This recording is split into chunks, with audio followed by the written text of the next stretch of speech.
J'ai décidé de dissoudre l'Assemblée nationale. C'est de la poudre de perlimpinpin. Cet adversaire, c'est le monde de la finance. Vous avez tout à fait raison, monsieur le Premier ministre. Je vous demande de vous arrêter. David Revaud-Dallon, ça reste entre nous. Bonjour, bienvenue, montez le son, prenez des notes, vous écoutez Ça reste entre nous, l'émission qui décrypte la politique avec les meilleurs éditorialistes. Pas de langue de bois, pas de off, c'est la seule règle. Ici on parle cash et on balance les noms. Le remaniement c'est maintenant, avant le 14 juillet, à la rentrée, après le budget. Et si Elisabeth Borne restait, un Premier ministre de droite, est-ce du bluff? Vraiment, la majorité et le gouvernement sont dans l'attente. On essaiera de savoir ce qui se passe dans la tête du président. En attendant, la droite LR maintient la pression sur l'immigration et cherche sa boussole. Éric Ciotti veut effacer le fiasco des retraites, ressusciter la droite républicaine, état généraux ce week-end, sous l'œil attentif de deux ambitieux qui se marquent à la culotte, Édouard Philippe et Laurent Wauquiez. Enfin, parce qu'il faut bien donner sa chance au produit, nous évoquerons l'Himalaya de Bernard Cazeneuve qui s'apprête à franchir le plus haut sommet de la politique française sans les moufles, c'est lui qui le dit. Cazeneuve, c'est l'avenir ou le passif, pardon, pas le passif, le passé, on en débattra tous ensemble. Et si on a le temps, je vous demanderai un mot sur les 1 an de Marine Le Pen. A-t-elle changé? Autour de la table pour décrypter ce programme aussi complet que passionnant, Marion Mourgue, chef adjointe du service, excusez-moi, j'ai les pollens des boulots qui me remontent dans le pif, chef adjointe du service politique du Parisien, Émilie Zapalski, communicante, et Gilles Bernstein, éditorialiste France Télévisions, et sans doute l'un des plus fins analystes de la politique française. Ça vous va, Gilles?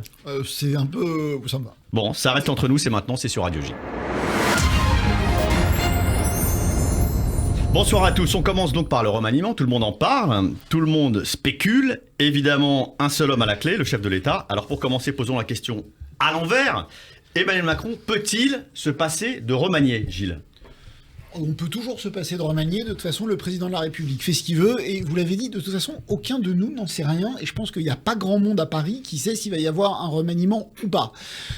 Il a une première ministre... Vous en doutez, vous pensez qu'il peut ne pas y avoir de remaniement du tout? Je pense que tout est possible. Si vous me demandez un pronostic... Alors, on va en rester au pronostic pour le moment. On va faire un petit tour de table rapide. Donc, vous dites, vous... C'est le plus probable est qu'il y en ait un, mais c'est pas certain. Marion? Moi, je pense qu'il peut y en avoir un, parce que le niveau de détestation entre Emmanuel Macron et Elisabeth Borne est monté d'un cran. On va revenir aux causes après, Marion. Et qu'il ne supporte plus sa première ministre. Je vous demande d'abord votre avis sur le timing, Émilie. Moi, je pense qu'il peut y en avoir un, mais à minima, parce que je vois pas le moment d'un grand changement, d'un grand nouvel élan, de grandes nouvelles alliances. J'ai l'impression que c'est pas encore le moment, que ça peut attendre. Bon, on voit que le débat est bien posé. Et j'entends surtout qu'aucun d'entre vous n'est affirmatif. C'est-à-dire, il peut y en avoir un. Oui, mais on sait qu'Emmanuel Macron, moi, je me mouillerai un peu plus. Moi, je dirais qu'il y en aura un. Mais bon, voilà. Je suis pas éditorialiste. Aujourd'hui, je suis animateur. Tu prends ton risque, comme dirait Emmanuel Macron. Alors, ensuite, la question qui se pose, c'est est-ce qu'on fait un remaniement tout de suite, notamment parce que finalement, on se dit qu'il reste une année utile au quinquennat d'Emmanuel Macron. L'année prochaine, il y a les européennes. Il y a les Jeux Olympiques de 2024 et on dit beaucoup que, passé cette année, d'une certaine façon, on basculera dans la deuxième partie du quinquennat et donc il n'y aura plus vraiment de grandes réformes possibles. Est-ce que, sur ce raisonnement-là, en tout cas, vous avez un avis les uns et les autres, Gilles? Oui, là, je pense que vous avez parfaitement raison. Il reste qu'un an utile et l'équipe gouvernementale actuelle n'est certainement pas la mieux placée pour rendre cette année efficace. Après, il y a deux aspects dans un remaniement. Il y a l'aspect politique, l'aspect alliance politique. Je pense qu'on sera d'accord autour de cette table pour dire que la seule alliance politique envisageable, c'était avec les LR. Je serais surpris que l'une de mes camarades dise que cette alliance est certaine et qu'aujourd'hui tout va bien. On voit bien que cette alliance est pour le moins contrariée, sinon compliquée. Donc ça, bâtir une coalition politique qui amènerait un remaniement, c'est compliqué. Après, il y a toujours les cas individuels. Il y a dans ce gouvernement des ministres fatigués, il y a des ministres qui n'impriment pas, des ministres importants, on l'a dit souvent à ce micro. Les ministres qui n'impriment pas sont ceux qui sont en charge des postes qui ont été décidés comme étant des priorités comme Emmanuel Macron. Donc ça pose problème. La solution politique, à mon sens, aujourd'hui, il ne l'a pas. Un Premier ministre de droite, c'est compliqué parce que l'alliance avec les LR est compliquée. Après, il y a toujours la possibilité de remplacer poste pour poste, comme on dit au football, des gens dont on estime qu'ils ne font pas tout à fait leur taf. Et on se dit qu'on peut trouver mieux sur le marché. Alors justement, Marion Mourgue connaît par cœur les LR. Gilles, je ne sais pas si vous êtes au courant, mais elle connaît toutes les arcanes. Je suis un fan absolu. Donc j'ai hâte d'avoir votre avis, Marion. Un Premier ministre de droite capable d'amener une majorité LR, au moins 50 députés LR à Emmanuel Macron, vous y croyez ou pas? Non, aujourd'hui ça n'existe pas puisqu'il y a des LR et pas un parti LR. Mais dans un contexte de majorité relative à l'Assemblée, Emmanuel Macron sait bien qu'il faut qu'il trouve quelque chose, un accord qui lui apporte des voix LR, surtout que LR a prétexté, enfin en tout cas a utilisé la menace de la motion de censure.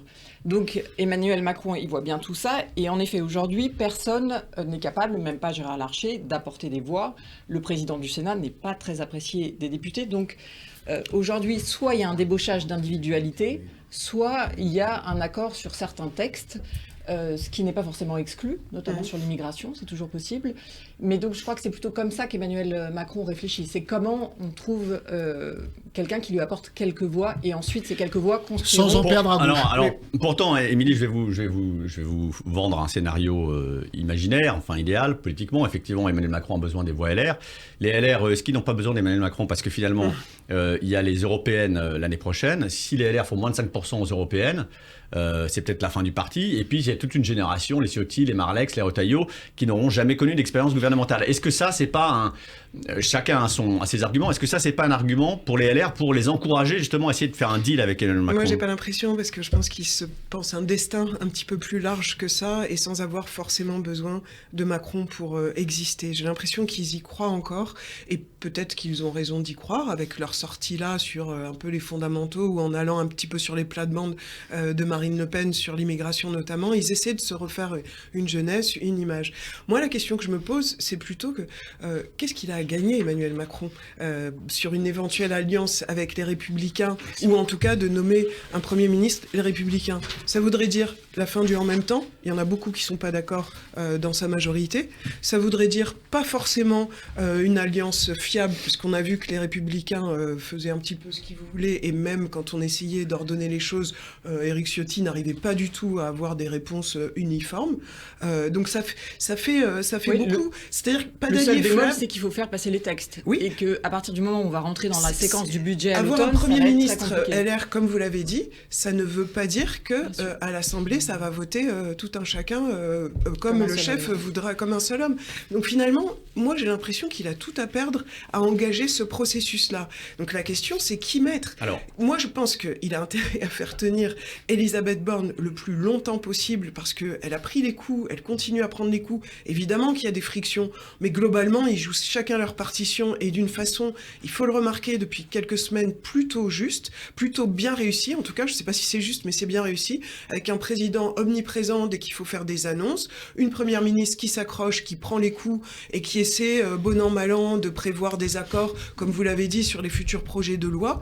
Moi, je vois pas trop... moi, dans l'esprit, j'ai un peu Jean Castex, quoi. C'est-à-dire des personnes, en effet, qui sont un peu moins politiques, mais qui continuent à faire le job. Non, mais qui ont continué à faire le job. Jean Castex, c'est très politique pour le coup. Finalement, il a bien réussi. C'est un élu régional. Mais il a continué à faire le job jusqu'à ce que Macron lui demande de re-signer, alors qu'il ne le souhaitait pas. Jusqu'au bout du bout, il l'a utilisé. Oui. Et encore une fois, et Gilles, vous en avez parlé, les ressources humaines chez Macron, on va y venir. C'est compliqué. On va y venir. Néanmoins, moi, je mettrai un bémol sur Jean Castex, si je me permets de me joindre à vous, parce que je trouve que c'était un élu régional qui avait une longue expérience des cabinets ministériels, des coalitions politiques. Il a travaillé avec Xavier Bertrand, avec Nicolas Sarkozy. Donc, il n'avait pas d'avenir derrière. Il n'avait pas d'ambition. Alors ça, c'est ce que vous pensez, Émilie, parce que d'aucuns disent aujourd'hui que Jean Castex se verrait très très bien candidat potentiel en 2027. En tout cas, il a fait le job à la manière d'Elisabeth Borne, c'est-à-dire assez technique et à prendre les coups et à pas trop prendre de lumière aussi. Et ça, c'est important chez Emmanuel Macron. Alors, on va venir à la nouvelle équipe évoluelle, nouveau Premier ministre éventuel, qui doit sortir, qui doit rester, les rapports entre Macron et Elisabeth Borne. Mais qui doit sortir, c'est plus facile que qui doit rentrer. Je voudrais quand même un mot sur la majorité actuelle, parce qu'on sent quand même que, j'ai bien compris que vous ne croyez absolument pas à un Premier ministre de droite, mais il y a quand même une petite fébrilité dans la majorité aujourd'hui. Moi, j'ai pas dit ça. Notamment Sacha Houlié. Alors, je vais vous donner la parole, Marion. Sacha Houlié qui va... J'ai pas dit ça non plus. Bon, Gilles. Sacha Houlié va réunir un certain nombre de parlementaires Renaissance le 21 juin prochain pour... Séjourné. Stéphane Séjourné. Pour les conscientiser sur le contexte politique, justement, et sur le fait que une motion de censure des LR, on a entendu la petite phrase de Marlex dans le JDD, ça peut très bien tomber, notamment à l'occasion du budget. Et dans ces cas-là, c'est le gouvernement qui saute. Donc, est-ce que cette menace et cette pression n'est pas tout de même, encore une fois, je m'excuse d'insister, mais un biais politique qu'il faut avoir en tête pour la majorité ? Dans quel sens? C'est-à-dire pour favoriser une alliance avec les LR? Oui, soit pour la favoriser, soit pour en tout cas... Les faits sont tenaces. Marion, qui connaît infiniment mieux la droite que nous tous réunis sur ce plateau, l'a dit. Un important parlementaire Renaissance nous l'a dit hier. À l'Assemblée, cette alliance avec les LR, ça n'existe pas. Ça n'existe pas parce qu'il y a 60 députés qui sont autant d'auto-entrepreneurs, qui ont tous été élus sur un anti-macronisme très fort, souvent des gens qui ont gagné des primaires contre le RN au premier tour et qui après ont gagné au second tour contre un candidat de la majorité, qui se foutent totalement de ce que raconte leur parti. Et tout le monde dit dans la majorité que de toute façon, combien même on dealerait, c'est ce que tout le monde a dit, ils ne sont pas capables de nous apporter un certain nombre de voix. Je rajoute un mot, c'est que il y a un risque de fuite sur la gauche. Barbara Pompili l'a dit clairement. Moi, j'ai été élu sur le dépassement, sur le en même temps. Une alliance avec les Républicains signerait la fin de notre appartenance. Et vous pensez que ça fait trembler Emmanuel Macron, ça, les menaces de Pompili? Mario Mourgue. Non, attends, je termine. Non, je termine. S'il y a 10 députés, c'est député par député. Oui. S'il y a 10, 15 députés de l'aile gauche, c'est compliqué d'aller chercher des mecs à droite. S'il y en a 10 ou 15 qui s'en vont, ça fait 10, 115 de plus qu'il faut aller chercher. Voilà. Mario Mourgue. Mais vous pouvez aussi avoir des premiers ministres de droite sans qu'ils viennent de LR ou qu'ils soient venus de LR par le passé. Christine Lagarde. Christine Lagarde pourrait faire, pour le coup, partir un certain nombre de députés LR si elle acceptait, mais jusqu'à présent, elle a dit le contraire.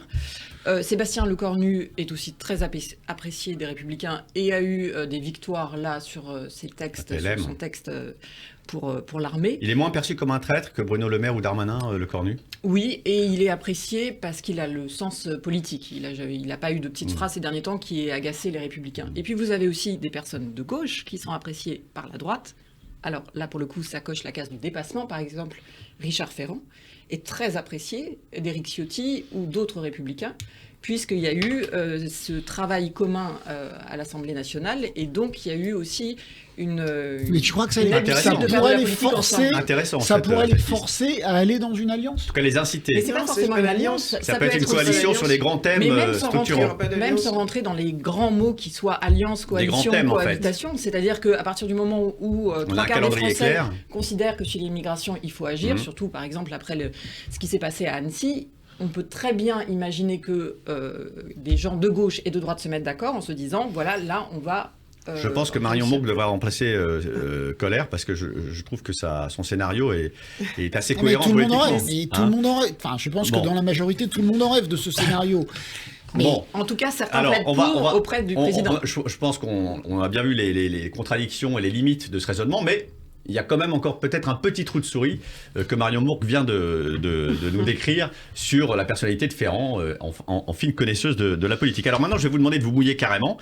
Vous êtes secrétaire général de l'Élysée, vous êtes dans le bureau du président, voilà. Alors vous lui dites, voilà, Emmanuel, voilà les faiblesses de ton gouvernement, voilà qui doit sauter, et on est obligé de s'en passer, il faut absolument renouveler l'équipe, donc c'est le moment de tirer le bilan de cette première année. Émilie Zapalski, vous mouillez, vous êtes secrétaire général de l'Élysée. Autant que vous voulez.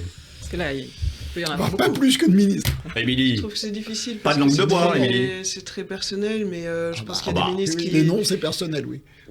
Oui, puis c'est compliqué. En fait, moi, juste avant de dire ça, je trouve que c'est difficile de dire ça, parce que je trouve qu'il y a eu des nominations... On n'a dit pas de langue de bois. Ça reste entre nous, il n'y a pas de langue de bois. Je trouve qu'il y a eu des nominations... Sinon, je passe la parole à... Je trouve qu'il y a eu des nominations qui étaient politiques, qui étaient symboliques et politiques, de personnes qui n'avaient rien à faire dans ces fonctions. Et maintenant, on leur reproche ça. Je parlerai par exemple du ministre de l'Éducation nationale. Je pensais qu'on allait venir à Pape Ndiaye. Oui, mais je trouve... de circonvolution. Oui, mais je dis ça parce que je trouve que c'est pas juste de nommer des personnalités pour ceux qui le représentent. On n'est pas chez les politiquement. On n'est pas chez les bisounours. Mais j'ai le droit de le dire. Ah oui, tout à fait. C'est du management aussi. Quelque part, c'est du management de personnalités politiques ou pas politiques qu'on place. Et après, on se plaint qu'ils ne fassent pas le job et on leur demande de partir. Victime non coupable, Pape Ndiaye, victime malgré lui? responsable, mais pas coupable, je suis d'accord. Alors moi, je vais être moins langue de bois. Il y avait 3 priorités du président de la République, qui étaient l'éducation nationale, l'environnement et la santé. On ne peut pas dire que les 3 ministres en charge impriment. François Braun n'imprime pas. Voilà. Agnès Buzyn, on pouvait en penser ce qu'on voulait. En tant que ministre de la Santé... elle n'imprimait pas plus. Moi, je trouve qu'elle imprimait plus. C'est parce qu'il y a eu le Covid. Vous êtes sévère, Moi, je trouve qu'elle imprimait plus. Olivier Véran, c'est la crise Covid qui a révélé aussi imprimait plus. Je pense que François Braun, c'est compliqué. Sur l'éducation nationale, Pape Ndiaye. Enfin, à l'évidence, il y a un modèle, et alors ça, je dirais pas ça. C'est pas un naufrage, parce qu'on l'a pas. C'est compliqué de parler 10 secondes de suite. Gilles. Il y a eu le modèle, je chamboule tout dans l'éducation nationale, Jean-Michel Blanquer, qui a été jugé comme trop violent, se mettant trop à dos les professeurs. Et manifestement, une analyse a été faite au sommet de l'État qu'on ne pouvait pas réformer l'éducation nationale contre les professeurs. Mais peut-être qu'on est allé trop loin dans le contre-modèle. Il est trop dans le moule de l'éducation nationale. Donc vous le sortez. Vous êtes secrétaire général de l'Élysée. Donc Braun, Pape Ndiaye, le 3e que vous sortez. Alors sur l'environnement, Christophe Béchu. Christophe Béchu, je trouve qu'il y a un mieux. Il est mieux maintenant. Vous savez, c'est comme dans les étapes du Tour de France. Il y a des moments où on n'est pas... Il a un beau brushing. Oui, bah alors là, c'est compliqué de faire des trucs sérieux avec vous. Christophe Béchu, j'en sais rien. Le logement, c'est important. On ne peut pas dire, même dans la majorité, on dit que François Braun est incapable de gagner un arbitrage. Il s'est fait mettre en pièce au Sénat. Je ne sais pas si vous avez vu la séquence au Sénat avec Valérie Létard. Alors, il y a un autre nom. Donc c'est Olivier. Alors Klein. Alors, dis-moi, c'est comment ça Klein. J'en ai un autre. Je trouve qu'en période... Je sais que la politique internationale, c'est l'apanage du président de la République. On a une séquence internationale, certainement... Colonna. Je trouve que l'inexistence de Catherine Colonna, pour le coup... Emmanuel Macron lui laisse... Mais et alors, Jean-Yves Le Drian et Jean-Yves les autres, c'était pareil, ils existaient davantage. Gilles, souffrez que Marion puisse donner sa liste. Alors, vous en avez donné 5, Klein, Colonna, Ndiaye, Braun et Béchu. Une autre ministre qui est très dans l'actualité aujourd'hui, c'est Marlène Schiappa. Je suis étonné que personne n'ait encore cité son nom. Qui est devant la commission d'enquête parlementaire du Sénat. Et c'est vrai que Marlène Schiappa nous a habitués à faire beaucoup de communication, mais au point de finalement démonétiser le poste de ministre du gouvernement, et on arrive à quelque chose d'absurde où il n'y a plus que de la communication et plus de politique. Donc c'est, je trouve, un des noms à mettre aussi sur la liste. Surtout, il y a aussi le fonds Marianne. Alors donc on est à Schiappa, Klein, Pape Ndiaye, Béchu, vous voulez qu'on fasse Braun, ceux qui restent je sais plus encore. Et puis il y a tous les secrétaires d'État au nom parfaitement inconnu dont personne n'a vu l'existence. Donc s'ils partaient, en fait, personne ne s'en rendrait compte. Donc ce serait pas un problème. J'aimerais qu'on s'intéresse maintenant à la personnalité du Premier ministre. Donc, on a écarté l'hypothèse de la Première ministre. Donc, on se dit que le scénario d'une personnalité de droite est exclu. Reste le cas Elisabeth Borne. Tout à l'heure, Marion Mourgue esquissait une piste. J'aimerais bien que vous nous la décryptiez, que vous nous l'expliquiez un peu plus, qui sont les rapports personnels entre Emmanuel Macron et Elisabeth Borne. Ça va pas du tout entre eux, ils sont fâchés.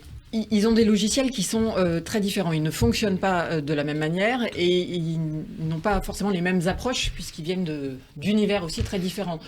Emmanuel Macron, il s'est fait plaisir ces dernières semaines en Conseil des ministres. Il a fait habilement fuiter des phrases qui étaient des sanctions aussi à l'égard d'Elisabeth Borne sur le Rassemblement national, enfin sur différentes séquences. Donc on sent qu'on est arrivé à un point où ça ne fonctionne plus. Elisabeth Borne accorde une interview demain au Figaro qui est aussi une manière de parler à la droite, parce qu'elle a bien compris aussi que Emmanuel Macron avait l'intention d'aller vers la droite et qu'elle ne cochait pas cette case. C'est-à-dire que pour la droite, elle a un côté presque répulsif. C'est pas du tout la même manière de faire de la politique. Donc je pense qu'aujourd'hui on est arrivé au bout de cette histoire. Il fallait la garder un peu plus longtemps qu'Édith Cresson parce que en termes de symbole c'était aussi compliqué de renvoyer une femme très tôt. Maintenant je pense qu'on est arrivé au bout de cette histoire. On verra juste après la pause ce qu'en pensent vos petits camarades, parce que cette histoire Borne-Macron a encore bien des tiroirs à ouvrir, à mon avis. Et puis surtout, on va se poser la question de savoir si Elisabeth Borne sort, comme vous le dites, Marion, qui pour la remplacer? Ça reste entre nous. Ça reste entre nous. Vous êtes toujours à l'écoute de Ça reste entre nous, les meilleurs spécialistes de la place de Paris pour décrypter ce moment politique intense qu'est cette période d'incertitude liée au remaniement. Gilles Bornstein de France Télé, Marion Mourgue du Parisien, Émilie Zapalski, conseillère en communication. On était juste avant cette courte pause sur le cas Elisabeth Borne. Marion Mourgue nous disait que Elisabeth Borne et Emmanuel Macron c'était terminé et qu'il fallait d'une certaine façon tourner la page, en tout cas qu'il y avait beaucoup d'éléments qui plaidaient en ce sens. Émilie, par qui on remplace Elisabeth Borne? Ben moi, je suis pas sûre qu'elle soit remplaçable tout de suite, parce que pour moi, il n'y a pas d'alliance possible avec les LR. Je pense que c'est pas possible. Donc remplacer, mis à part ce que vous disiez, Marion, c'est-à-dire une personnalité issue de la droite, mais qui soit pas étiquetée globalement les Républicains, oui, ça peut jouer, parce que ça serait un marquage un peu à droite, mais sans faire alliance avec les Républicains, qui ferait en sorte que ça soit ça. Moi, je pense que c'est plutôt... J'étais en train de réfléchir sur Elisabeth Borne. Elle a fait quand même le job. Si on revient en arrière, sur tout ce qu'on craignait de cette femme et tout ce qui lui était reproché, finalement, ça lui a servi. C'est-à-dire technocrate, assez triste, pas très politique. Elle s'est montrée quand même la capacité à faire passer des projets de loi accord par accord, parce qu'elle a réussi quand même quelques projets de loi qui sont passés, alors qu'il n'y avait pas de majorité, que la majorité relative était très minime, puisque les Républicains étaient à la volée. Donc je pense qu'elle a encore une durée de vie. Vous dites Première ministre. Moi, je pense que Emmanuel Macron, même s'il a du mal à la supporter probablement, il n'a pas les cartes en main pour la remplacer d'une manière efficace. Il n'a pas de ligne à présenter. Il n'a pas d'alliance à proposer et il n'a pas de nom de figure. Et toutes les figures dont on a parlé, c'est pas des gens qui vont emballer, qui vont donner une nouvelle séquence du quinquennat très très forte. Si on parle de Richard Ferrand, bon super, il coche pas mal de cases, mais quelle grande nouveauté, c'est quelqu'un qu'on ressort mais c'est pas forcément des cartons. La nouveauté qui cherche Emmanuel Macron. C'est l'efficacité politique plutôt. Oui, mais il n'y a pas de ligne, il n'y a pas de ligne en fait associée à ça. On a eu l'avis de Marion, Elisabeth Borne sort, pour Émilie Zapalski et Elisabeth Borne reste. Gilles, je vous ai vu un petit peu tiquer sur la défense d'Elisabeth Borne, la plaidoirie d'Émilie. Ouais, je trouve que le storytelling dans le camp Borne, dire elle fait passer des réformes, bon, c'est vrai numériquement, mais il y a quand même un gros échec d'Elisabeth Borne, et je pense que c'est ça qu'Emmanuel Macron lui reproche, c'est que en novembre, en décembre, il est venu dire elle est venue demander 3 mois au président de la République pour ne pas passer en force sur les retraites, en disant Monsieur le Président, donnez-moi 3 mois et moi je vais vous amener une majorité politique, je vais négocier avec les LR, etc. Et 3 mois plus tard, le président de la République, il est en droit de dire je vous ai donné les 3 mois que vous m'avez demandé. C'était mission impossible et c'était... D'accord, mais la politique, la politique, c'est pas le monde des bisounours. Quand on demande au président de la République 3 mois en disant moi je vais bâtir une coalition politique, le président de la République est en droit de vous reprocher l'échec quand l'échec est consommé, et pour le coup l'échec est réellement consommé. Donc je pense qu'effectivement, il est probable qu'il ne puisse plus la supporter, et cet épisode, à mon avis, a dû compter. Maintenant, Émilie, je suis d'accord avec toi que il n'a pas tellement mieux en rayon. Christine Lagarde, pour l'instant, ne veut pas. Richard Ferrand serait les avantages. Richard Ferrand a été battu au suffrage universel. Oui, mais c'est quand même compliqué d'aller expliquer aux Français, dans une période où on veut... les Français, vous croyez pas, de savoir Je pense que quand on veut se relégitimer politiquement, d'aller vendre le mec qui a été battu dans sa circonscription où il était imbattable, je dis pas que c'est dirimant, comme disent. Julien de Normandie, personne n'a parlé de lui encore. Il paraît qu'à l'Élysée même, les proches d'Emmanuel Macron disent que c'est toujours celui qui a la préférence du président. Qui va aller rompre ses attaches politiques pour Julien de Normandie? Ah non, mais j'ai pas dit qu'on romprait ses attaches politiques. Là, on est dans la configuration. On ne peut pas élargir la majorité. Quel député de droite va aller se dire super, c'est Julien de Normandie? Pardon, pour recadrer un tout petit peu le débat, on a exclu l'idée qu'il puisse rallier les voix de droite. C'est pour ça que je pense comme Émilie que c'est pas gagné son remplacement. Sauf que la question, c'est le lien entre le président et le Premier ministre. Est-ce que dans une configuration... C'est pas la seule question. Je peux poser ma question, Marion? Oui. Bon, dans un contexte politique compliqué où il n'y a pas de majorité absolue pour le président de la République, ce lien avec la Première ministre est quand même un atout, un lien décisif dans le contexte actuel, parce que quand on n'a pas... Mais c'est pas le seul argument. Gilles, je peux terminer? Je vais passer la parole à Marion Moore, vous permettez? Oui, bien sûr. Donc, est-ce que cette détestation, en tout cas cette confiance rompue entre le président et le Premier ministre, justifierait un nouveau Premier ministre qui n'élargirait pas politiquement la majorité, mais avec lequel le président serait en confiance? Marion? Oui. Et Julien de Normandie a la confiance d'Emmanuel Macron, et c'est un scénario qu'Emmanuel Macron étudie de près, même si certains l'ont mis en garde justement sur le côté Julien de Normandie n'est pas un chef de la majorité, c'est-à-dire qu'il ne tiendrait pas une assemblée dans une majorité relative avec la difficulté de LR, même si la droite l'apprécie sur sa gestion du ministère de l'Agriculture. Les Républicains disent finalement il s'en est très bien sorti, et ça ne veut pas dire que ce soit leur meilleur ami, mais en tout cas ils lui reconnaissent ça. Donc je crois que c'est vraiment un scénario plausible.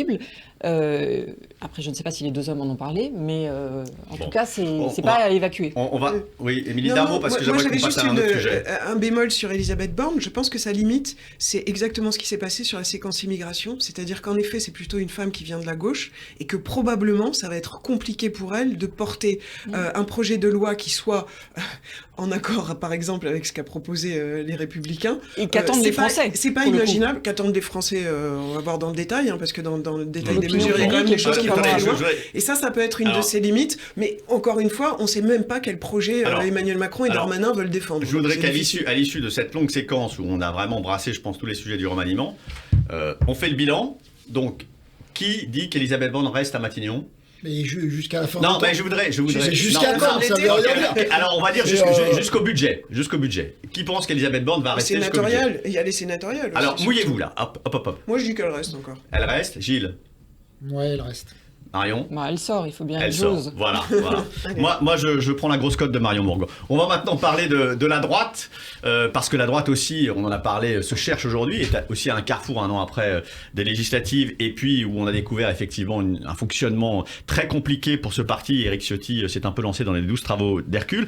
Il lance les états généraux, non pas des LR, s'il vous plaît, mais de la droite tout entière, puisqu'il veut refonder la droite. Marion, je me tourne à nouveau vers vous, parce que vous êtes encore une fois la docteur en philosophie et en politique LR, Je n'aurais pas UMP cette et prétention. consorts. Est-ce que Éric Ciotti nous prépare le grand soir des LR? Comment vous voyez, vous, l'état des LR aujourd'hui et ces états généraux de la droite? Est-ce qu'il peut en sortir quelque chose? Mais les états généraux, c'est le début, c'est une étape. C'est-à-dire que doit s'enclencher un travail de réorganisation pour arriver à une sorte de projet aussi et de savoir ce que pense la droite, puisque, encore une fois, elle est très divisée. Donc là, samedi, il ne faut pas attendre d'énormes... c'est pas une révolution. Éric Ciotti, il est en train d'essayer de faire que les Républicains bougent encore. La grande sanction, ce sont les européennes. S'ils sont à moins de 5%, ou à la limite, s'ils n'ont pas de liste, ils disparaissent. S'ils arrivent... C'est possible qu'il n'ait pas de liste? Je pense qu'aujourd'hui, tout est possible, tout est ouvert. C'est pas ce pas qui est leur souhait, probable. oui. C'est pas leur souhait non plus. Mais aujourd'hui, ils sont pas dans la meilleure des situations. Si on va au bout de cette... Valérie Pécresse, c'est 4,78. Voilà, merci. Donc, un score à moins de 5%, c'est fini. Et ils en ont tous conscience. Vous parliez tout à l'heure d'une génération qui n'a pas été ministre. Ça aussi, ils ont tous en tête que l'avenir est conditionné avant la présidentielle par l'élection européenne. Donc ce travail de réorganisation des états généraux de la droite, c'est ce qui doit être sanctionné ensuite par les européennes. Est-ce qu'ils y arriveront? C'est difficile à dire puisqu'ils ne pensent pas tous la même chose et que parfois ils ne se supportent Alors, plus. Émilie, on peut poser l'équation autrement. Je vous demanderai aussi votre avis, Gilles. On l'a dit, les LR ont été assez habiles sur l'immigration. Et ils continuent d'houspiller le gouvernement sur le sujet. La question finalement, c'est est-ce que, enfin je vais la poser en ces termes, vous me direz si j'ai raison ou pas, est-ce que les LR peuvent d'une certaine façon réactiver le clivage gauche-droite en repoussant Renaissance sur sa gauche et en repoussant Marine Le Pen sur son extrême droite? Est-ce qu'on peut recréer un espace là de la droite républicaine identifié sur l'immigration, sur les... Je pense, sur l'habilité, je suis d'accord qu'ils ont mis un caillou dans la chaussure du gouvernement. Avec Ils ont leur pris la main en tout proposition cas de loi, sur l'agenda. Avec leur proposition de loi, c'est clair qu'ils ont mis en difficulté le gouvernement et on voit bien que ça patauge un peu pour savoir comment on fait pour faire un projet de loi tout en incluant de leurs mesures, mais en se fâchant pas alors qu'il y a des lignes rouges à pas dépasser. Ça c'est sûr. Mais alors l'habileté par rapport au Rassemblement national, excusez-moi, ils sont complètement sur leur plate-bande. Ils font du copier-coller. D'ailleurs c'est même Bardella ou un de cette bande qui a dit exactement ça. Moi, les idées nouvelles d'Éric Ciotti et de ses états généraux, on commence par l'immigration. Alors les fondamentaux, on y va avec les gros sabots. Complètement sur les questions, plate-bande. les questions sont beaucoup plus larges samedi. Oui, mais ce que je veux dire, c'est que c'est bien de reconstituer la droite, c'est bien qu'ils se donnent un espoir. Mais qu'est-ce qu'ils vont trouver comme idée nouvelle? Ils prennent la parole. On a vu les trois têtes. On a vu les trois du têtes. doute. Oui, mais ce que je veux dire, c'est que pour l'instant, en tout cas, ça se construit que sur l'immigration et que sur les terres du Rassemblement national. Là, il y a des états généraux de la droite qui sont faits normalement pour refonder un programme. Gilles, est-ce qu'il y a un espace pour les LR aujourd'hui entre Renaissance et l'extrême droite? Non, pour répondre à la question comme vous l'avez posée tout à l'heure, et qu'ils peuvent à la fois se différencier de l'un et de l'autre, je n'ai pas le sentiment. Oui, en ce moment, sur l'immigration, ils se différencient à l'évidence du gouvernement. Il y a cette ligne rouge qui est la régularisation dans le projet, la régularisation dans les métiers en tension, et là, en faisant une ligne rouge, ils se différencient du gouvernement. Je ne trouve pas que sur l'immigration, ils arrivent à se différencier du RN.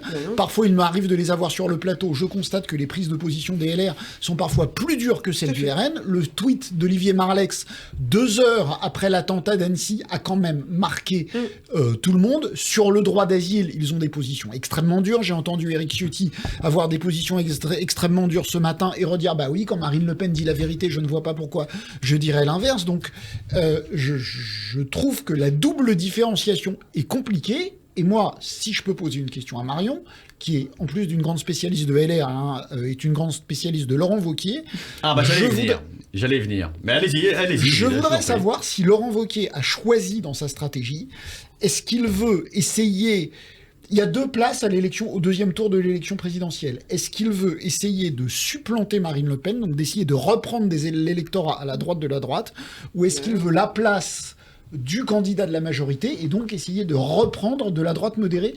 Je trouve qu'il donne des signaux. Et dans un sens, il était très droitier depuis quelques semaines, mais vous connaissez ça infiniment mieux que moi. Il donne des signaux et dans un sens et dans l'autre. Et je voulais bien savoir question ce que vous en très bien pensez. posée par Gilles. Marion. On l'a vu dans l'interview du Point, Oui. ses propos sur Emmanuel Macron étaient beaucoup moins critiques, Voilà, puisque d'où ma question. pendant la présidentielle, il le citait comme un dictateur, ce qui était un mot très fort, pendant un déplacement avec Valérie Pécresse, et que là, il y avait plusieurs hommages presque rendus à la politique d'Emmanuel Macron. Je crois que dans la tête de tous les politiques, y compris de Laurent Wauquiez, il y a l'idée que Marine Le Pen sera qualifiée, si elle est candidate, en 2027. Donc, il a et que changé donc, de logiciel, par quand même. définition, il ne reste qu'une seule place. Et c'est la même stratégie que celle d'Édouard Philippe, Voilà. c'est de savoir Voilà, comment c'est à on ça. récupère le bloc Donc. central qui est avec une partie de Renaissance, une partie de LR, et peut-être, pourquoi pas, certains qui seraient déçus.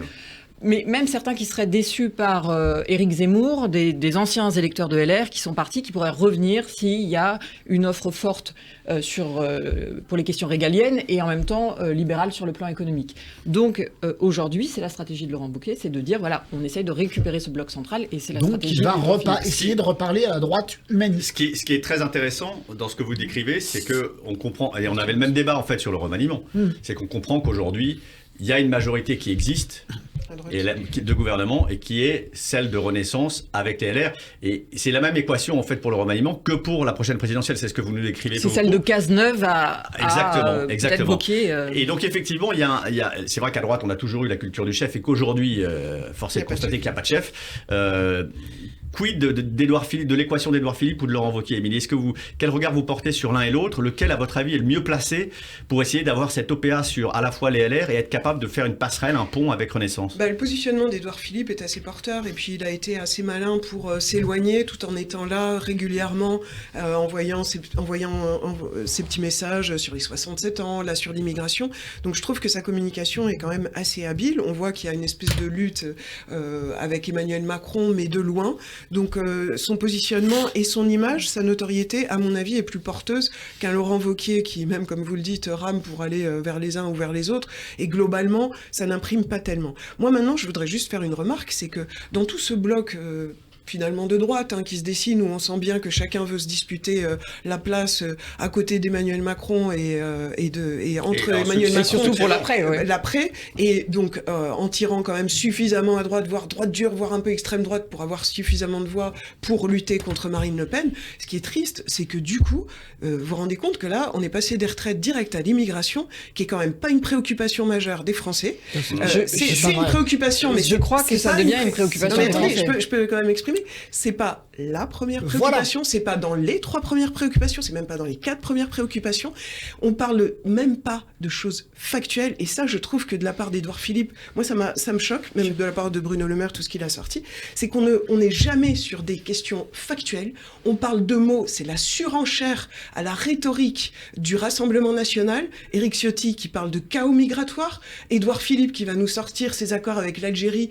On est dans une surenchère rhétorique qui ne repose repose sur aucun fait factuel chiffré. Je crois que ça devient pour les classes moyennes une forte préoccupation, ça l'est moins pour les CSP+, mais les classes moyennes en souffrent. J'ai pas dit que c'était pas une préoccupation, j'ai dit que c'était pas la préoccupation majeure, et je trouve que le débat est très triste à droite, qu'il ne se dispute et qu'il ne fasse la concurrence avec le RN que en se rabattant sur ces sujets-là. C'est simplement, c'était une remarque un petit peu, une parenthèse, mais c'est triste aussi de droite. C'est une question qui est abordée par la droite qui est très importante. Un peu de la même manière sous Fillon et Pécresse pendant les présidentielles. C'est le seul dénominateur commun qu'ils se trouvent, parce que sinon ils ne se rassemblent sur rien et qu'il n'y a aucune idée nouvelle. Écologie, rien, rien. Je vais revenir à Marion sur ce match Philippe Wauquiez. Je voulais juste faire une petite remarque et donner ma pierre au débat. Sans doute que la gauche est aussi extrêmement coupable sur l'immigration, puisqu'elle considère que ce n'est pas un sujet et qu'elle ne s'en saisit pas, et qu'elle considère qu'il n'y a pas de problème. Donc, entre l'angélisme d'un côté et l'excès de l'autre, on peut se demander s'il n'y a pas un juste milieu. Marion, sur Philippe et Wauquiez, qu'est-ce qui est le plus facile ? Qui est le mieux placé ? Est-ce que c'est plus facile pour Laurent Wauquiez de se rapprocher de Renaissance, ou est-ce que c'est plus facile pour Édouard Philippe d'effacer l'image du traître, parce que d'une certaine façon les LR considèrent qu'il a quand même trahi, et pour les récupérer. Ils ont un match à front renversé tous les deux. Comment vous arbitrez ? Alors déjà, la question va se poser différemment après les européennes, parce que là, on rentrera dans la séquence avant la présidentielle. Aujourd'hui, Édouard Philippe est mieux placé. Il est bien plus populaire. Laurent Wauquiez est toujours taxé d'insincérité et il a beau faire des efforts, ça passe pas encore dans l'opinion. Et Édouard Philippe peut dire des choses bien plus fortes que Laurent Wauquiez, parce qu'il est considéré comme presque plus centriste que Laurent Wauquiez, qui est donc taxé assez vite, non seulement d'insincérité, mais en plus de draguer les électeurs du Rassemblement national. Ils ont à peu près la même stratégie en termes de communication, donc de sortir de manière... être un peu en dehors, en fait, aussi. Oui, et une fois qu'il y a un thème d'actualité, de sortir et de donner des propositions, ce qu'a fait Édouard Philippe sur l'immigration et ce qu'il a l'intention de faire après sur l'éducation. Donc, pour l'instant, je dirais que c'est Édouard Philippe qui est mieux placé, mais encore une fois, après les européennes, on verra, c'est une autre histoire. Gilles, vous allez nous donner votre avis. Xavier Bertrand n'en parle pas du tout. Non. Je vais déjà répondre à ta question. Vas-y. Je trouve qu'ils ont tous les deux des handicaps compliqués. L'insincérité est une maladie chronique. Dans l'opinion, il y a un certain nombre de gens qui sont taxés d'insincérité qui ne s'en relèvent jamais. Laurent Fabius, pour une raison ou pour une autre, qui franchement n'est pas un médiocre, ne s'en est jamais remis. Jean-François Copé, qui n'est pas un médiocre non plus, a toujours été considéré comme insincère. Les Français, pour une raison ou pour une autre, quand ils considèrent... Juste une petite précision pour aller dans votre sens, Laurent Wauquiez, il y a quand même eu un élément, c'est-à-dire qu'il y a eu un off qui a été craqué, rappelez-vous, avec les étudiants. Voilà. Il disait, de toute façon, tout ce que je dis publiquement, j'y crois pas du tout, c'est bullshit. Cette image d'insincérité accolée à sa personnalité, on peut la trouver injuste.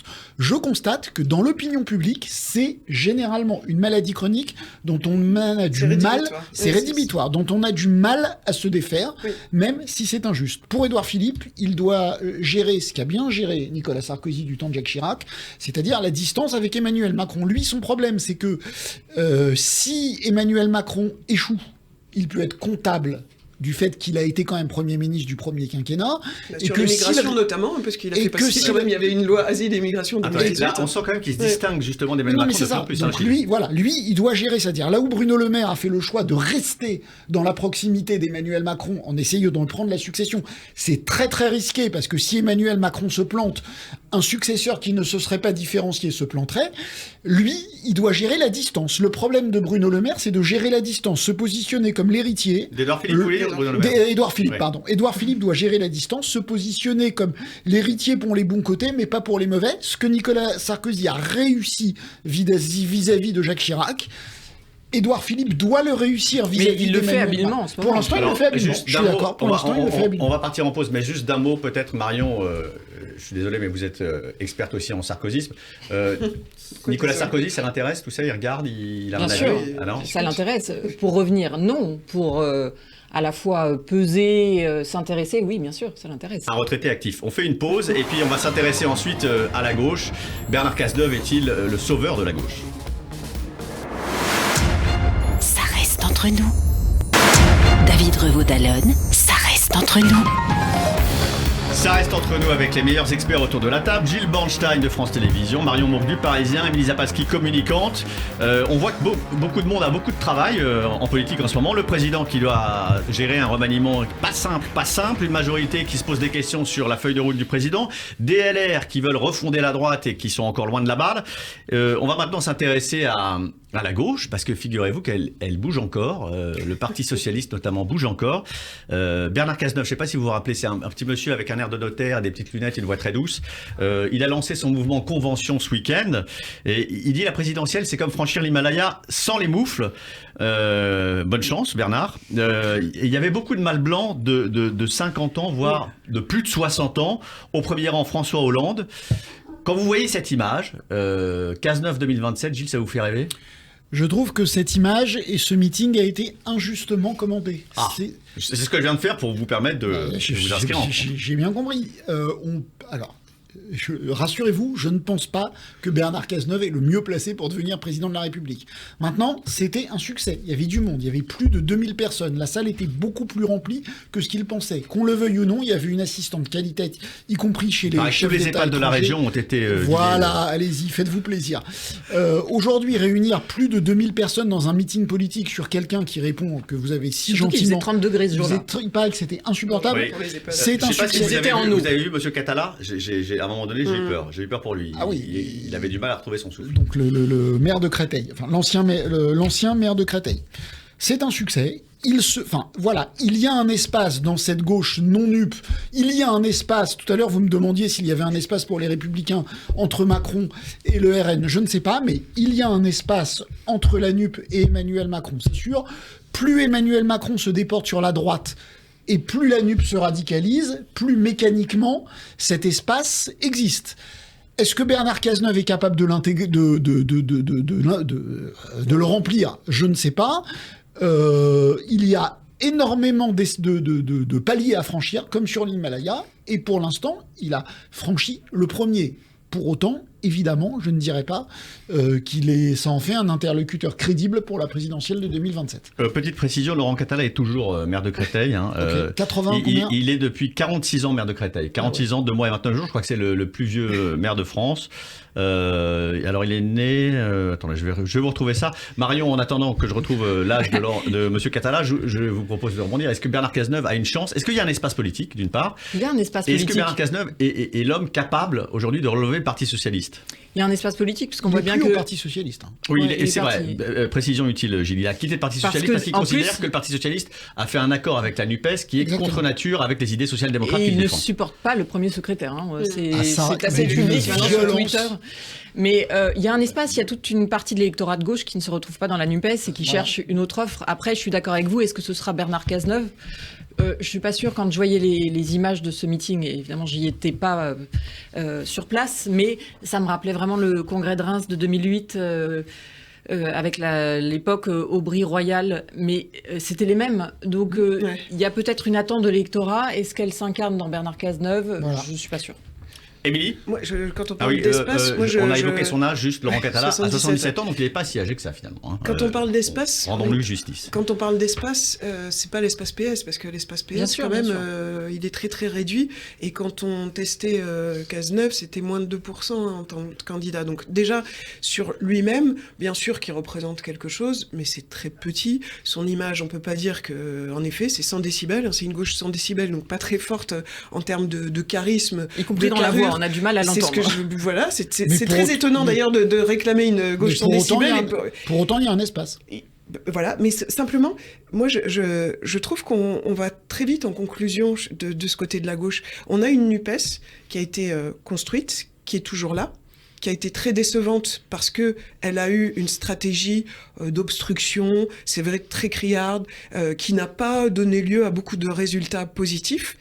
Mais elle est là. Elle inclut les écologistes, les communistes, ce parti socialiste, des gens, pas Cazeneuve puisqu'il est sorti d'affaire, mais sorti de cette affaire. Mais ce que je veux dire, c'est que ça représente quand même quelque chose et de l'ordre de peut-être un espoir qui n'a pas été à la hauteur de ce qui était attendu, mais qui est plus jeune, qui a une vision quand même plus moderne de ce que pourrait être la gauche. C'est pas ce dont on parlait. Je peux terminer. Oui, on termine. Je pense que c'est pas forcément en sortant de ça avec des personnes en effet plutôt âgés par rapport à leur parcours, avec des idées encore, d'ailleurs on ne sait pas tellement si, quelles idées. social-démocrate, on sait à peu près. Social-démocrate, mais encore une fois, moi c'est un peu comme les LR, c'est gentil de repartir à la base, mais il faudrait voir, le monde il a changé, le monde politique a changé, les enjeux sont pas les mêmes, les transitions sont pas les mêmes.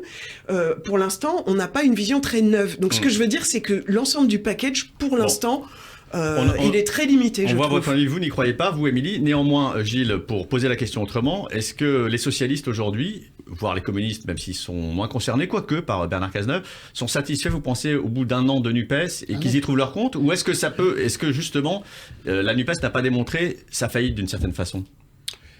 Sa faillite, je ne sais pas, elle n'a pas transformé l'essai. On est dans une période intermédiaire. Les communistes, c'est sûr que non. On sait tous que Fabien Roussel veut sortir de la NUPES. Les socialistes les socialistes, c'est compliqué. Les socialistes disent, nous, on est unitaires pour deux. Jean-Luc Mélenchon, tous les jours, nous pousse à la rupture. Et c'est vrai, Jean-Luc, quand Manon Aubry dit, je ne sais qui elle avait une déclaration extrêmement dure sur une éventuelle alliance aux européennes, quand Jean-Luc Mélenchon refuse de voter un truc contre les Ouïghours, quand Jean-Luc Mélenchon refuse de faire de la Russie un État terroriste. Tous les jours, Jean-Luc Mélenchon, pour des raisons certainement à la fois psychanalytiques et politiques, en gros, il veut être le chef, il veut que personne ne l'emmerde, tous les jours, ils essayent de pousser les socialistes à la rupture. Pour l'instant, en tout cas, Olivier Faure fait le constat que l'opinion publique de gauche n'est pas prête à revenir dans un chemin social-démocrate parce que, comme le dit Émilie, ça n'intéresse plus personne et qu'il y a encore une prime à la radicalité. Les Verts, c'est un peu différent. Ils font aussi ce problème-là, mais ils veulent leur idéal européen. Ils ne sont pas d'accord avec LFI sur un certain nombre de trucs. Donc, on est dans un entre-deux sur la NUP qui n'arrive pas à transformer l'essai, mais qui, c'est vrai, vit encore. Après, ça dépendra, je termine, ça dépendra de ce qui se passera ailleurs. Plus Macron se déportera à droite, plus il y aura de l'espace. Si on a parallèlement une radicalisation de la NUP et de Mélenchon et une droitisation de Macron, qui existe alors ça recrée déjà, un espace pour Bernard. Pas forcément il faut pour une Bernard. Figure, il faut une figure, et il faut une figure qui soit porteuse de cet ensemble. Et pour l'instant, on la voit pas. Je suis d'accord avec Émilie. Bernard n'est pas si, il y a Laurent Berger. Tout le monde y pense. Tout le monde la connaît cette figure. Elle existe. Alors c'est laquelle? C'est Laurent Berger. Tout le monde le sait. J'ai pas dit qu'il voulait. J'ai dit qu'elle existait. Je crois qu'il a été clair là-dessus. Oui. Au moins, elle existe. Il y a des camps où elle n'existe pas. Là, elle existe. Tout le monde le sait. François Hollande, en privé, dit aujourd'hui, il ne veut pas. Un an avant l'élection, quand le matin, le midi et le soir, on vous dit c'est vous ou Marine Le Pen, parce que ça peut être ça dans 3 ans. Ça peut être ça. Si tous les matins, on vous dit, mon cher Laurent, c'est vous ou Marine Le Pen, eh bien, on ne sait pas ce que cette affirmation peut produire comme effet dans le cerveau de la personnalité en question. Très intéressante analyse de Gilles. Décidément, il y a plein d'infos dans cette émission. Marion, est-ce que vous considérez, vous, aujourd'hui, que le PS, finalement, est dépendant, effectivement, de l'évolution de la NUPES et est-ce que les élections européennes peuvent être le juge de paix? Puisqu'on l'a dit, les Verts veulent leur credo européen, qui n'est pas celui de LFI. Est-ce que pour le PS, c'est pas aussi là que ça se joue? C'est-à-dire se détacher des LFI parce que sur l'Europe, pour le coup, il y a un vrai désaccord. Est-ce que les Européens ne peuvent pas être le juge de paix et la rampe de lancement de Bernard? Excusez-moi, Émilie. Oui, mais... obsédé, hein. Et les socialistes, on parlait des divisions des républicains, les socialistes sont aussi très divisés. C'est-à-dire que même s'ils partent seuls, ça ne veut pas dire que ce soit la rampe de lancement pour l'après. Les écologistes, pour le coup, c'est bien plus payant, les européennes. Ça a toujours été une élection qui a fonctionné pour eux. Les socialistes, pour le coup, moi, je ne vois pas comment ils retombent sur leurs pieds, que ce soit aux européennes ou aux municipales. Je peux faire un petit bémol. Bien sûr. Elle a fait 1,74. Donc ça ne peut pas être pire. S'ils font une liste... S'ils sont divisés, ça peut être pire. S'ils font une liste autonome et qu'elle fait 7, 8, 10, aujourd'hui on dit 3 x 10. S'ils font une liste autonome et qu'elle fait 9 ou 10, Raphaël Glucksmann avait fait 5 ou 6. S'ils font 9 ou 10, ils décuplent leur score de la présidentielle. Oui, tout est dans le double. Ça reste très petit. Et empiriquement, c'est vrai que les européennes sont les élections où pour les Verts. Europe Écologie fait des records, effectivement. Bien sûr, mais... Donc je retiens le point de Marion Mourgue. Mais ça ne veut pas dire que la présidentielle, ça fonctionne. Souvent, les écologistes, ça a marché aux européennes, et puis la présidentielle, ça ne marche pas. Donc c'est pour ça que je trouve que pour la gauche, c'est... Ils ont un problème de tête de liste aux européennes, le PS. Ce ne sont pas les seuls. J'aimerais qu'on termine cette émission en parlant d'un personnage qui est aussi un des personnages de l'année, Marine Le Pen, un an après ces législatives. La première question, elle est toute simple. Gilles, je vais commencer par vous. Est-ce que Marine Le Pen a changé ? Ça, c'est compliqué comme question. Je trouve que, d'abord, je pense qu'à partir d'un certain âge, on ne change profondément pas. Bon. Est-ce qu'elle a réussi à incarner le changement? Est-ce qu'elle a réussi à nous montrer qu'elle avait une nouvelle stratégie politique et qu'elle avait l'intention de s'y conformer? Oui, je pense que oui. Ce que je dis ne vaut évidemment pas adhésion à sa politique. Incontestablement, des deux opposants majeurs que sont Marine Le Pen et Jean-Luc Mélenchon, elle a incontestablement mieux géré cette période des retraites, parce que toutes les enquêtes montrent qu'elle ferait à peu près le score, voire 2 ou 3 points de plus que ce qu'elle a fait en 2022, là où Jean-Luc Mélenchon ferait 2 ou 3 points de moins. Donc pour l'instant, dans sa stratégie d'opposition, et encore une fois, ça ne vaut pas validation de sa politique, dans sa stratégie d'opposition, c'est un succès. Émilie ? Moi, je trouve que le changement, c'est plutôt au moment de la campagne 2022. C'est-à-dire elle capitalise en fait sur tout ce qu'elle a construit pendant cette campagne, sur le pouvoir d'achat, donc pas du tout sur les fondamentaux du Rassemblement national. Elle a évidemment acté la respectabilité de ses députés, mais globalement, on peut pas dire qu'elle a changé parce que elle ne dit quasiment rien. Ils ne votent quasiment rien. Enfin, ils votent par pragmatisme. Si, ils votent, mais je veux dire qu'ils font très très peu d'amendements et de discussions. Même pendant la réforme des retraites, ils ont été plutôt silencieux et passifs. C'est vrai qu'ils ont cet aspect pragmatisme de voter dès qu'il y a des choses à voter qui soient pas à la hauteur de ce qu'ils attendent, mais qui aillent dans le sens de ce qu'ils attendent. Ça, c'est intéressant. Après, moi, je pense que sa communication et tout cet aspect-là, qui est en effet plutôt positif, plutôt bien joué, peut être très rapidement démonté dès que justement ils vont être en prise de parole, en décision. En fait, ça repose sur un peu du vent. C'est ce que je trouve. Pourtant, Gilles le disait avec l'anecdote sur Laurent Berger et François Hollande, pourtant c'est installé dans la tête de tous les élus que Marine Le Pen sera qualifiée en 2027. Et ça devient presque une évidence. Ça ne veut pas dire que ça repose sur des choses tangibles. Mais ça veut dire que ça se transforme dans l'opinion publique aussi comme une donnée qui est de plus en plus plausible. Juste qu'on fasse un essai. Et ça, c'est une victoire aussi. Juste qu'on fasse un essai par rapport aux 88 députés. Combien vous en voyez qui ressortent? Un gouvernement par Marine Le Pen, à part Jean-Philippe Tanguy. C'est vrai que c'était le même problème d'Emmanuel Macron. On pourra vous opposer empiriquement que Marine Le Pen d'élection présidentielle en élection présidentielle se rapproche de plus en plus du pouvoir. Ça, c'est un fait empirique. Elle gagne 3 millions de voix. Quelles que soient les raisons et quelles que soient les compétences des députés RN ou pas, on voit bien que ça n'est pas forcément rationnel, mais c'est comme ça. On participe aussi de cette espèce de construction à laquelle elle répond énormément par son silence et son inaction, qui fait qu'elle gagne des points. Il faut aller beaucoup plus loin sur le sujet pour voir exactement leurs projets et concrètement leurs décisions et leur capacité de gouverner, parce que là, il y a des gros manques. Oui. Mais ça, on ne le dit pas. Tout comme là où elle a bien réussi aussi, c'est qu'on a du mal à contrer ce parti sur ses fondamentaux, ses basiques. Ça revient à la discussion entre Emmanuel Macron et Elisabeth Borne, sur son extrême droite. Oui. Plus personne n'arrive à démonter ça, alors que c'est la réalité, c'est juste l'emballage qui a changé. Alors, tous ces points-là sont très intéressants, parce qu'on voit bien que c'est les ressorts du vote RN. On pourrait vous opposer aussi que les maires RN, dont on avait dit que ce serait la catastrophe, la Bérésina, sont aujourd'hui des élus respectés, qui tiennent à peu près bien leur ville, et qui ont fait la démonstration aussi. Ça veut rien dire, on peut être un très bon maire, mais un président... Au bout d'un moment, on peut dire que les résultats électoraux, ça veut rien dire, mais les résultats électoraux, c'est la démocratie. Les mecs ont tous été réélus au premier tour avec des scores supérieurs. Combien d'amendements sont votés? Mais c'est pas la question. On va faire tourner la parole. Vous avez beaucoup parlé sur le RN, on a entendu votre point de vue et tous les doutes que vous aviez. Gilles, est-ce que, je vais aller un peu dans le sens d'Émilie, en tout cas aller dans son sens sur le côté complicité. Est-ce que Renaissance, est-ce que ce gouvernement n'a pas été piégé et n'a pas fait le jeu du Rassemblement national? Quand on entend Elisabeth Borne dire Sébastien Chenu est un vice-président formidable, hier je déjeunais avec la direction du groupe qui me disait ils sont quand même très courtois, ils viennent en commission, ils participent, ils franchissent jamais la ligne rouge, c'est très agréable, ils nous saluent, ils nous disent bonjour. Est-ce que Renaissance n'est pas complice, n'a pas participé à cette ascension fulgurante dans l'opinion? Alors d'abord, Emmanuel Macron est complice de cette ascension dans l'opinion en disant en gros c'est moi ou le chaos, et donc il a instauré Marine Le Pen comme son adversaire principal, et donc quand il y a deux adversaires et qu'on n'aime pas le premier, il faut pas après se plaindre que celui qu'on a désigné comme l'adversaire progresse. Donc oui, il l'a instauré. Après, est-ce que le gouvernement le fait tous les jours?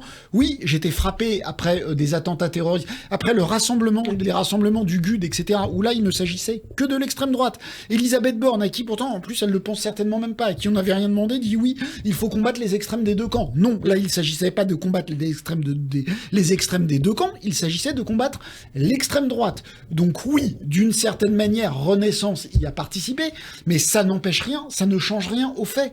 Ça ne change rien au fait que, même si leurs propositions sont vides, comme le dit Émilie, ça ne change rien au fait que...